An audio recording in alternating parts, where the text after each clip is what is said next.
예수님은 어쩜 이렇게 겸손하셨을까? 예수님은 어떻게 이렇게 겸손하셨을까? 반대로 생각해 봅시다. 우리는 왜 교만합니까? 내가 누구인지 모르기 때문에 그래요. 내가 누구인지 모르니까요. 자꾸 인정받으려고 하고요. 자꾸 비교하려고 하고요. 자꾸 나를 증명하려고 하는 겁니다. 그러니까 진짜 겸손의 시작은 어디에서 시작하느냐? 자신을 낮추는 게 아니에요.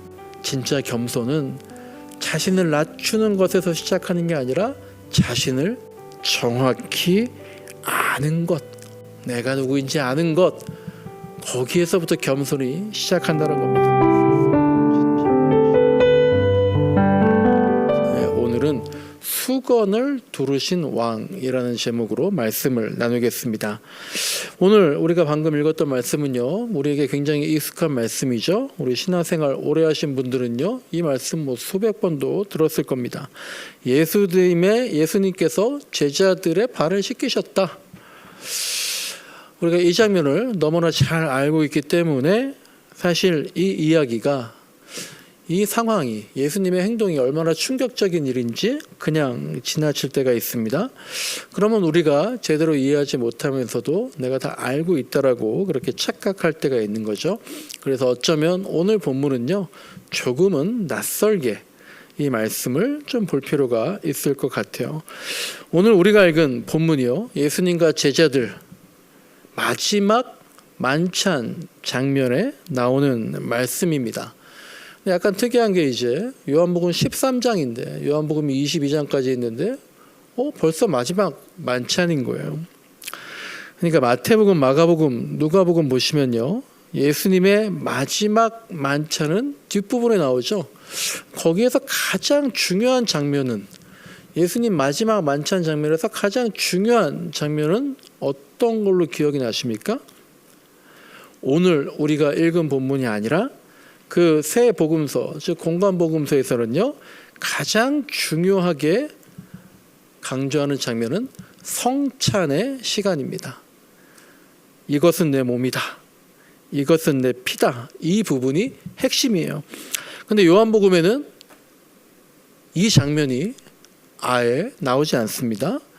그리고 그 대신에 이것은 내 몸이다, 받아 먹으라, 이것은 내 피다, 받아 마시라, 그 성찬식이 나와 있지 않고 그 대신에 기록된 게 바로 오늘 우리가 읽은 발을 씻기는 장면이고, 이 장면은 또 묘하게도 다른 새 복음서에는 나오지 않고 요한복음에만 나오는 사건입니다. 이게 우연이 아닌 거죠. 의도적으로 이렇게 편집을 한 겁니다. 그렇다면 요한은 무엇을 의도적으로 말하고 싶어서 다른 새 복음서에는 없는 이 사건을 기록을 했을까? 이것은 예수님의 성찬 자체가 없었다는 것도 아니고 없어졌다는 것도 아니고, 예수님 부활하신 다음에 40-50년, 수십 년째 성찬식이 이어지고 있었는데, 그렇게 예수님의 몸을 먹고 나누고 예수님의 피를 마시고 한다는 것이 단순히 형식적인 그런 의식에서 멈출 게 아니라 그 정신이 삶의 방식으로 나타나야지 참 의미가 있는 거 아니겠느냐. 요한복음의 저자는 이걸 얘기하고 싶었던 거예요. 그렇게 우리가 성찬식 참여한 것보다 어쩌면 많을 수 있는 수십 년 동안 계속 성찬식을 했더니 그런 의식보다 더 중요한 건 정신과 실천 아닐까라고 요한복음이 문제를 제기하고 있는 겁니다. 그래서 요한복음에게 있어서 신앙은요, 단순히 머리로 이해하는 게 아니라, 단순히 어떤 제의나 의식 이런 게 아니라 실제 내 인생에서 어떻게 재현해 나가는가, 그런 실천이 더 중요하다라는 얘기입니다. 즉 떡이 살입니다, 포도주가 피입니다, 이걸 고백하는 게 예수님을 믿는 증거가 더 이상 아니라는 거예요. 뭐라는 겁니까? 예수님의 방식을 따라 사는 것, 그게 바로 예수님을 내가 알고 있다라는 것, 그걸 말하는 거야. 그거를 요한복음의 저자가 더 강조하고 있는 거예요. 그래서 요한이 얘기하는 겁니다. 이게 복음입니다. 이게 사랑입니다. 이게 하나님입니다. 그것을 지금 뭘로 표현한 겁니까? 계속해서 말씀드리는 것처럼 성찬식이 아니라 발을 씻기는 장면으로 보여주고 있는 거예요. 이게 예수님입니다. 한번 그냥 잠깐 생각해 보시면 지난 한 주간 동안 우리는 얼마나 다른 사람들의 발을 씻겨준 적이 있습니까? 내가 뭐 실제로 발을 씻겨줬다 이게 아니라 어쩌면 얼마나 그런 마음가짐으로 살아갔는가 돌이켜보면서 말씀을 계속 나눴으면 좋겠습니다. 요한복음을 이제 우리가 계속해서 같이 읽다 보니까요, 지금 세대, 21세기 지금 세대와 비슷한 면이 참 많다라는 생각이 쭉 듭니다. 당시 그리스도인들이 기적이 안 보이니까, 재림이 자꾸 늦어지니까 자기들한테 설명해 달라고, 납득이 되게 해달라고 지도자들한테, 사도들한테 계속해서 끊임없이 요청을 하는 겁니다. 지금 세대와 마찬가지인 거예요. 우리가 그러잖아요. 안 믿는 사람뿐만 아니라 믿다가 안 믿게 된 사람들도 계속 그러잖아요. 하나님이 어디 계셔? 성경이 어떻게 사실이냐? 증명해 보라고. 우리 주변의 현대 사람들이 그렇게 말하는 것과 똑같은 상황이 당시 1세기 그리스도인들의 모습이었어요. 그런 그들에게 요한이 이렇게 말하는 겁니다. 이해가 되면 믿겠다고? 그러니까 이해시키게. 내가 이해시켜 줄게. 이게 아니라 믿으면 이해가 된다. 이렇게 말하고 있는 거예요. 예수님 보면 믿을 수 있다고? 그 당시 이미 예수님 하늘로 올라가시는데 어떻게 볼 수 있어요? 그러니까 이렇게 말하는 거예요. 예수님 보면 믿겠다고? 야, 믿으면 예수님 만나게 되어 있어. 이걸 강조하고, 그리고 더 나아가서 예수님의 섬김, 예수님의 겸손, 예수님의 사랑, 그리스도인들이 이것을 실천해야지만 예수님이 실제로 보이고 사람들에게 증명되는 거야. 요한복음의 핵심이 이런 내용들인 것 같아요. 그래서 오늘 본문처럼 예수님의 모습을 오늘 본문처럼 이렇게 기록을 하고 있는 겁니다. 4절과 5절에서 예수님이 어떤 행동들을 하셨습니까? 짧은 말씀이지만 여러 가지 그 순서대로 생각하면 이렇죠. 예수님이 일어나십니다. 겉옷을 벗으십니다. 그리고 수건을 두르시죠. 그리고 무릎을 꿇어서 제자들의 발을 씻고 또 닦아 주셨습니다. 동작들이 머릿속에 생각날 겁니다. 그런데 이 동작들을요, 그냥 읽으면 안 됩니다. 이게 단순한 행동이 아니라 요한복음의 저자는요, 복음을 압축해서 이 예수님의 모습에 복음을 압축해서 표현을 한 겁니다. 예수님이 일어나셨습니다. 어디에서 일어나셨어요? 식탁에서 일어나셨겠죠? 사실은 식탁이 아니라 누워 있었던 자리에서, 그 당시에 비스듬히 누워서 식사를 했으니까요. 그런데 요한복음의 전체 맥락을 보면은요, 그렇게 바닥에서 식탁에서 일어나신 것이 아니라 하늘 보좌에서, 하늘에 있는 의자에서 일어나신 겁니다. 식탁에서 일어나셨다. 즉 하늘에 있는 그 보좌에서 일어나셔서 무릎을 꿇으셨다. 이건 뭐겠어요? 즉 땅으로 내려오셨다라는 것을 표현하고 있는 거예요. 우리 시대에 손님은 왕이라 그러잖아요. 그리고 그 손님은요, 식당에 가면 식탁에서 일어나지 않습니다. 서빙하지 않습니다. 직원들에게 요청을 하죠. 그런데 그 당시에 2000년 전 1세기 때의 식탁은 더했습니다. 주인은요, 어른은요, 식탁에서 일어나지 않았습니다. 노예나 종이라고 불리는 오늘 우리가 이해할 만한 말로는 머슴에게 시켜서 그 머슴들이 일어나서 시중을 들었죠. 그런데 지금 주님이 머슴처럼 행동하고 계신다는 거예요. 주님이 일어나서 그 일을 하시려고, 시중을 드시려고 일어나서 다가오신 겁니다.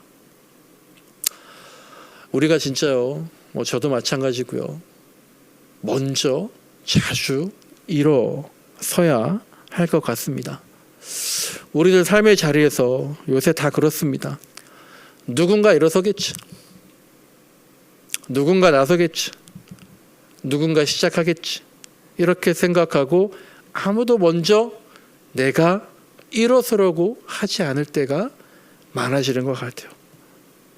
그런데 그렇게 먼저 일어서서 나서는 그런 것이 바로 그리스도인의 모습이고, 더 중요한 것은 그렇게 할 때에 비로소 예수님을 보게 된다는 겁니다. 그러니까 여러분, 지금 예수님이 안 보입니까? 가장 먼저 일어서면 예수님을 볼 수 있게 된다는 걸 요한복음의 저자가 우리에게까지 말하고 있는 겁니다. 그렇게 먼저 일어서셨고요, 두 번째로 겉옷을 벗으셨습니다. 당시 유대 사람들한테요, 이 겉옷은요, 지금보다도 더 우리는 겸손하고 내가 그냥 검소하면 아무 옷이나 입을 수 있잖아요. 그런데 그 당시에는요, 겉옷은 거의 100% 그 사람의 신분을 나타냈습니다. 무슨 옷을 입고 있느냐, 그게 그 사람의 수준과 권위를 나타내는 거예요. 근데 예수님께서 그걸 벗으셨습니다. 그리고 뭐 했습니까? 수건으로 두르셨어요. 허리에다가 수건을 맨다라는 것은 뭡니까? 노예의 복장이죠. 언제든 땀이나 더러운 것을 닦아낼 수 있는 그런 복장으로 바꾸시고, 그리고 나서 발을 씻기시고 닦아 주셨습니다. 이 모든 게 다 어떤 표현입니까? 가장 낮은 자리를, 가장 낮은 신분을 표현하는 모습입니다. 가장 낮은 자리, 가장 낮은 신분. 우리가 정치인이나 또 어떤 교육자들 중에서도 유명하신 분들이나 내가 어떤 자리에서 퍼포먼스라든지 그렇게 일회성으로 이렇게 할 수 있죠. 근데 예수님께서 진심으로 가장 낮은 자리의 모습을 보여주고 계신 거예요. 그리고 나보다 남을 먼저 생각해야 하는 그런 노예의 복장, 노예의 모습으로 다가오신 겁니다. C.S. 루이스가 이런 말을 했답니다. 겸손이 뭐냐? 겸손은 자신을 작게 낮추어서, 자신을 낮추어서 생각하는 게 아니라 자신에 대한 생각을 적게 하는 거다. 내가 낮아질게요, 낮출게요, 나를 작게 만드는 게 겸손이 아니라 자신에 대한 생각을 적게 하는 게 겸손이다라는 말을 했습니다. 요한복음의 저자가요, 다른 복음서에서 없는 이 사건을 가지고 겸손과 섬김에 대해서 왜 이렇게 강조했을까요? 이건 단순히 어떤 인간성 그런 교훈을 주기 위한 게 아니라 요한이 말하고 싶었던 것은 이거예요. 하나님은 어떤 분이신가라는 겁니다. 하나님 어떤 분이십니까? 이렇게 물어보면 우리가 흔히 하나님의 능력을 얘기할 때가 많아요. 하나님은 전능하신 분이죠. 크신 분이죠. 높으신 분이죠. 그런데 요한이 이렇게 말하는 거예요. 아닙니다. 하나님은 발을 씻기시는 분이시다 라고 얘기하는 겁니다. 하나님 당신보다 우리를 더 많이 생각하시는 분이다. 진짜 하나님은 위에 앉아 계신 분이 아니라 아래로 내려와서 무릎 꿇는 분이시다. 그리고 그런 하나님, 성자 예수님께서 마지막에 십자가에서만 그렇게 낮아지신 게 아니라 이미 그의 삶이 계속해서 낮아지는 모습을 보여주고 계신 거다.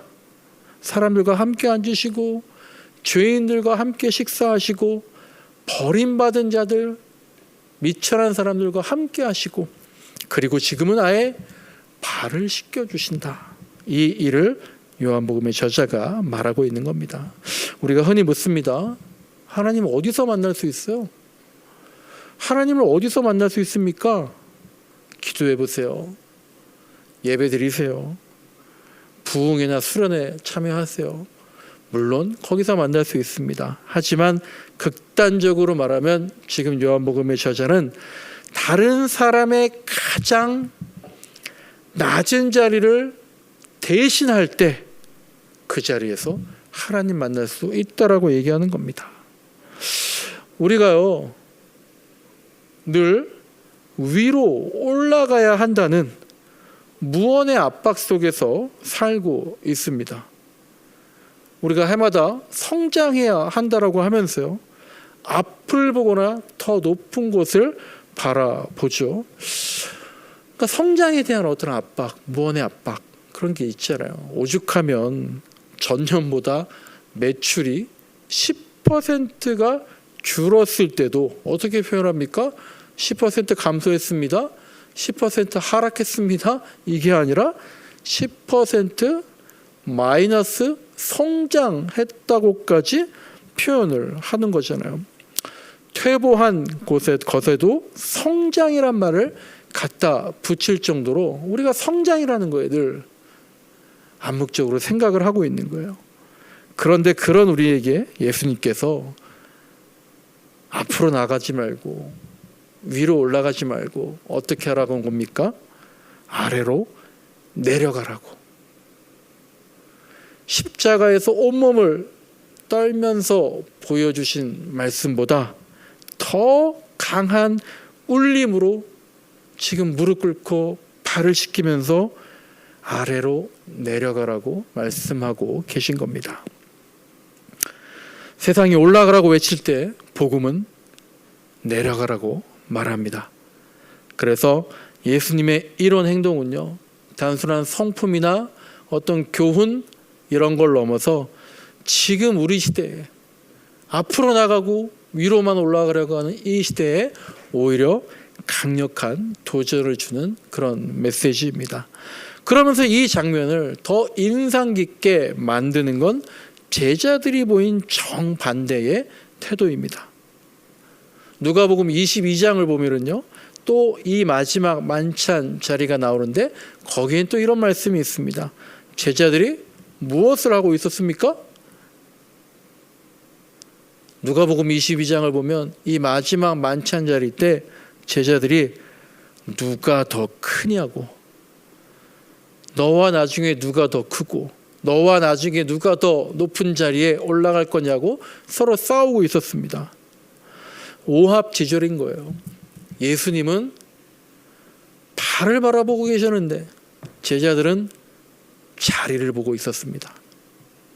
근데 우리도 마찬가지죠. 우리도 사실 낯설지 않습니다. 사람들이 모여서 무언가를 하려다 보면 자리를 정할 때가 있는데 그때 우리들의 마음이 또 다 비슷하잖아요. 다 양보한다고 하지만 속으로는 이미 내 마음은 1등 자리에 앉아 있습니다. 높은 자리를 탐하는 척 하지 않으면서도요 우리가요 항상 그 자리를 맴돌고 있어요. 너 1등이 아니어도 돼 라고 말하면서도요 내심 그런 걸 바라고 있는 거예요. 마더 테레사가 이런 말을 했어요. 자신을 가리키면서 사람들이 너무 존경하고 존중하는 표현을 하다 보니까 마더 테레사가 이렇게 얘기했답니다. 나는 그저 작은 몽당 연필입니다. 나는 그저 하나님이 쓰시는 작은 몽당 연필입니다. 그렇게 고백을 했대요. 우리도 진심으로 나는 그저, 나는 겨우, 나는 기껏 이런 사람입니다 라는 고백이 내 입에 배어 있으면 좋겠습니다. 오늘 말씀의 주제는요 섬김과 겸손과 사랑입니다. 그걸 상징하는 게 바로 오늘 설교 제목 수건을 두르신 왕이에요. 예수님은 어쩜 이렇게 겸손하셨을까? 예수님은 어떻게 이렇게 겸손하셨을까? 오늘 본문 말씀 바로 앞에 13장 3절을 보시면요, 예수님 이런 말씀하십니다. 예수님, 당신이 내가 하나님께로 왔다가 다시 하나님께로 돌아갈 거야, 이것을 내가 잘 알고 있다라고 예수님 말씀하셔요. 즉 예수님은요, 내가 누구다, 자신이 누구신지 아셨다라는 거예요. 그래서 예수님이 낮아질 수 있었던 겁니다. 무슨 말이냐? 반대로 생각해 봅시다. 우리는 왜 교만합니까? 내가 누구인지 모르기 때문에 그래요. 내가 누구인지 모르니까요. 자꾸 인정받으려고 하고요. 자꾸 비교하려고 하고요. 자꾸 나를 증명하려고 하는 겁니다. 그러니까 진짜 겸손의 시작은 어디에서 시작하느냐? 자신을 낮추는 게 아니에요. 진짜 겸손은 자신을 낮추는 것에서 시작하는 게 아니라 자신을 정확히 아는 것, 내가 누구인지 아는 것, 거기에서부터 겸손이 시작한다는 겁니다. 정체성이 분명한 사람만 낮아질 수가 있는 거예요. 어느 시골에 한 왕이 있었답니다. 왕은 가끔 밤이 되면 평민의 옷을 입고 도시를 돌아다니면서 감찰을 했대요. 어느 날 이제 한 허름한 여관에 들려서 그 평민들과 함께 식사를 했다고 합니다. 근데 거기 있던 사람들이 그 왕을 전혀 알아보지 못하고 막 거칠게 대하고, 어떤 사람은 넌 외집 사람 같은데 저쪽 구석에서 밥 먹으라고 막 그렇게 거칠게 대했답니다. 왕은 이제 뭐 한 번도 내색하지 않고 그냥 그 자리에 앉아서 그들과 같은 음식 먹고 같은 공간에 있다가 다시 궁으로 돌아갔습니다. 다음날 이제 왕이 어의를 입고 왕의 옷을 입고 다시 그 장소를 방문을 했대요. 그러니까 이제 그 여관의 주인이 너무 놀랐겠죠. 내가 왕한테 저렇게 대했구나, 두려워서 막 떨었답니다. 그때 왕이 근데 이렇게 얘기했대요. 내가 어저께 왕이 아니어서 참은 게 아니라, 내가 어저께 가만히 있었던 건 내가 왕이 아니니까 참은 게 아니라 왕이었기 때문에 참을 수 있었다, 그렇게 얘기를 했답니다. 내가 왕이니까 참을 수 있었다라는 거예요. 정체성이 흔들리는 사람은요, 낮아질 수 없습니다. 정체성이 분명한 사람만 내려갈 수가 있어요. 예수님이 낮아지신 이유는 자신이 누구인지 분명히 아셨기 때문이란 얘기입니다. 근데 여러분, 그렇게 본다면 우리는 사실 보잘것없을 수 있어요. 오히려 내가 나를 정확히 알면 난 이거밖에 안 되는 사람이지, 내 초라한 모습에 더 움츠려들 수도 있습니다. 하지만 그것은 우리가 기준을 세상에다가 자꾸 맞추려고 하기 때문에 그래요. 세상의 기준이라면 없어 보였는데 사실은 돈이 많고, 무식한 줄 알았는데 굉장히 박식한 사람이고, 평범한 줄 알았는데 굉장히 유명한 사람이고, 그런 반전이 일어나는 거죠. 이게 세상의 기준이에요. 그런데 그런 기준이라면 우리는요, 내세울 것이 없고 초라하기만 합니다. 하지만 우리가 누구입니까? 우리가 누구입니까? 예수님이 당신의 핏값으로 사신 그리스도인, 하나님의 자녀, 하나님의 아들, 딸이잖아요. 여기에 기준을 둬야 된다는 거예요. 우리가 누구냐? 나 돈 많은 사람이야. 나 유명한 사람이야. 나 엄청나게 배운 사람이야. 거기에 기준을 두는 게 아니라 우리가 누구냐? 하나님의 아들, 딸입니다. 이 자의식이 부족하면 세상의 기준, 세상의 권위를 붙들면서 늘 남과 비교하면서 높아지려고만 하게 될 겁니다. 하지만 난 하나님의 자녀잖아, 이게 분명하다면 어느 자리까지든지 내려가서 겸손해질 수 있다라는 겁니다. 마지막으로 13장 1절을 보시면 이런 말씀이 있어요. 예수님이 세상에 있는 사람들을 사랑하시되 끝까지 사랑하셨다라는 말씀이 있습니다. 이 끝까지라는 말은 시간의 어떤 끝이 아니죠. 최대치를 말하는 거잖아요. 끝을 넘어서는 사랑, 즉 무한한 사랑, 부모의 자식에 대한 그런 계속된 사랑을 말하는 거죠. 그리고 중요한 사실 하나는 그 자리에, 이 마지막 만찬 자리에, 발을 씻기시는 자리에 누구도 있었다는 겁니까? 가룟 유다도 있었다는 거잖아요. 예수님께서는 자신을 팔아버릴 그 사람의 발도 같이 씻어주셨다는 겁니다. 우리가 표현할 수 있는 게 그거밖에 없죠. 부모의 마음과도 같죠. 나를 죽일 줄 알면서도, 나를 속이는 건데 그걸 알면서도 발을 씻어주시는, 배제하지 않고 따돌리지 않고 끝까지 최대한 사랑하신 겁니다. 그런데 우리는 사랑을 주로 이렇게 할 때가 많죠. 조건적으로 합니다. 조건적으로 사랑하는 거. 그런데 예수님의 사랑은 조건이 아니라 뒤집히지 않는, 결정이 바뀌지 않는 그런 사랑이다 라는 겁니다. 말씀을 정리합니다. 이제 남은 건 우리의 문제죠. 우리는 어떻게 살아야 됩니까? 첫째로, 예수님처럼 겉옷을 벗어야 됩니다. 권위를 내려놔야 됩니다. 하지만 또한 열등감도 내려놔야 됩니다. 우리가 그저 하나님의 자녀라는 가죽옷만 입으면 돼요. 내가 누군데 라는 자존심이나 내가 누구라고 라고 하는 자기 비하, 그런 생각이 들 때, 그때가 바로 내 겉옷을 내려놓아야 할 순간입니다.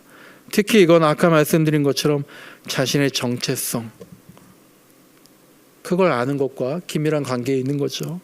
나의 수준과 지위를, 내 정체성을 세상의 기준에 두는 게 아니라, 그렇지, 나는 예수님이 목숨을 바쳐서 그 핏값으로 사신 하나님의 아들딸이지, 거기에다가 내 기준을 둘 때 내 겉옷을 언제든지 벗을 수 있는 겁니다.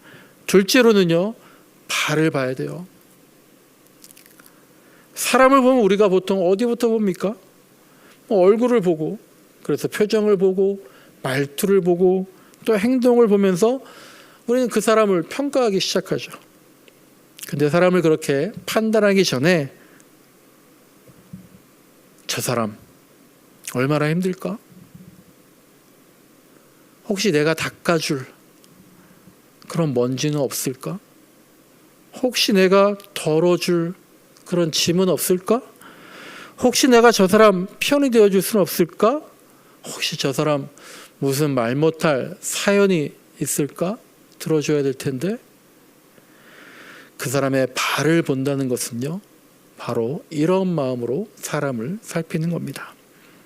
낮아져서 섬기고 겸손히 발을 씻기고, 그런 모습을 보여주신 분이 바로 보좌 위에만 앉아 계신 예수님이 아니라 그 보좌에서 일어나서, 식탁에서 일어나서 우리의 발치에 무릎 꿇어주신 예수님의 모습입니다. 그리고 오늘 그분이 우리에게 이렇게 말씀하십니다. 요한복음 13장 15절, 그리고 15장에 또 나옵니다. 내가 너희에게 한 것 같이 너희도 이렇게 하라. 신앙은요, 높아지는 게 아닙니다.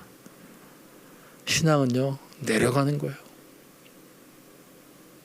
내려가면 내려갈수록 거기서 예수님 만나야 됩니다. 우리가 예수님 생각할 때 그저 십자가만 바라볼 뿐만 아니라 수건을 두르고 내 십자가를 어깨에 메고 사랑을 실천하는 그런 그리스도인들, 그런 우리의 삶이 되시길 간절히 소망합니다.